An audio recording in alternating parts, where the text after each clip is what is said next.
হাইলাকান্দিতে আবারও চুরির ঘটনা। হাইলাকান্দি শহরের টোল রোডে অবস্থিত রাজু ইলেকট্রনিক নামে একটি দোকানে এই চুরির ঘটনা ঘটে। রাতে প্রতিবেশী এক দোকানের মালিক দেখতে পান যে দোকানের তালা ভাঙা। সঙ্গে সঙ্গে স্থানীয় বাসিন্দারা হাইলাকান্দি সদর পুলিশকে খবর দেন।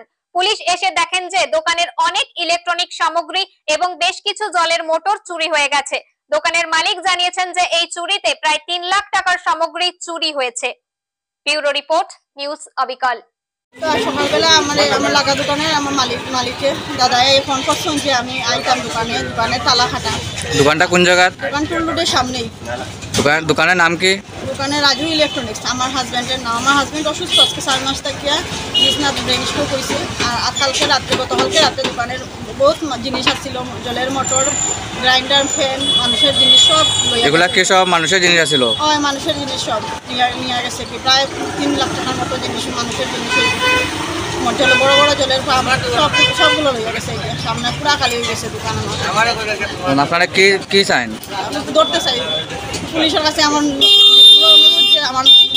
পুলিশ প্রশাসনের কাছে আমার একটাই রিকোয়েস্ট যে আমার দোকানের যতগুলো জিনিস বেছে সব জিনিস যেন আমি খাই, ওটাই। মালিকের নাম কি আছিল দোকানের? নাম হলো প্রশান্ত। মালিকের ওয়াইফ। আপনার মালিকের কি লাগেন? ওয়াইফ জানি দেব আমার নাম। আচ্ছা, ঠিক আছে।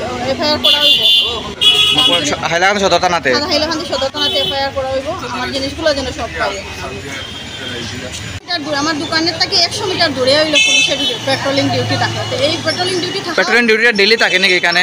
ডেইলি থাকে, তো থাকার তো কথা টাউনের মধ্যে থাকা সত্ত্বেও কিরকম আমার দোকানটা চলে গেলো, এটাই আমার মানে প্রশ্ন।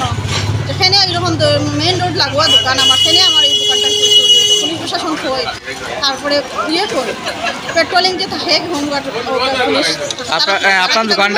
আপনার দোকানটা কি রাস্তার সঙ্গেই আমার দোকান। কোন জায়গাতে? ফুল রোডের গল্লির সামনে, মেইন রাস্তার লগে ফুল রোডের গল্লির সামনে একদম দোকান আমার। এর মধ্যে পুলিশ প্রশাসনের সামনে থেকে কিরকম দোকান চুরি হয়ে যায়, ওইটাই আমার কথা, আর কিছু।